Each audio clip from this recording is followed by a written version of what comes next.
एक छोटे से गांव में एक चतुर चूहा और एक धीमी धीमी चलने वाली कछुआ रहते थे। चूहा, जिसका नाम था चीकू, हमेशा तेजी से दौड़ने और खेलकूद में व्यस्त रहता था। वहीं कछुआ, जिसका नाम था टिट्टू, अपनी शांत और धैर्यशील स्वभाव के लिए जाना जाता था। एक दिन चीकू ने टिट्टू से मजाक करते हुए कहा, वैजनास, तुम कितने धीमे हो, तुम्हें कभी दौड़ने की कोशिश करनी चाहिए। प्याला, टिट्टू ने मुस्कुराते हुए कहा, नर किसी की अपनी गति होती है चीकू, मैं अपनी गति से खुश हूं। पहला सारा चीकू ने चुनौती देते हुए कहा, चलो हम एक दौड़ लगाते हैं, देखो कौन जीतता है।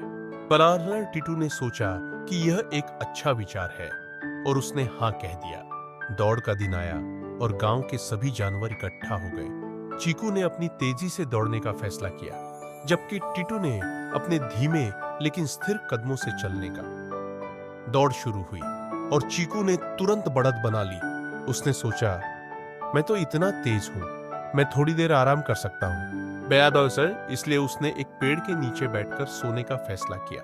दूसरी ओर टिट्टू अपनी गति से चलते रहा, धीरे धीरे लेकिन लगातार। जब चीकू सो रहा था, टिट्टू ने उसे पार कर लिया। जब चीकू की आंख खुली तो उसने देखा कि टिट्टू फिनिश लाइन के करीब पहुंच रहा है। उसने तेजी से दौड़ना शुरू किया, लेकिन टिट्टू ने जीत हासिल कर ली। सभी जानवरों ने टिट्टू की तारीफ की। चीकू ने शर्मिंदा होकर कहा,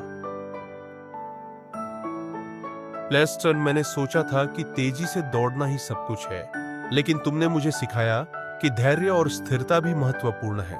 प्याला, टिट्टू ने मुस्कुराते हुए कहा, हर किसी की अपनी ताकत होती है और हमें एक दूसरे से सीखना चाहिए। उस दिन से चीकू और टिट्टू अच्छे दोस्त बन गए और उन्होंने मिलकर बहुत सारी मजेदार कहानियां बनाई।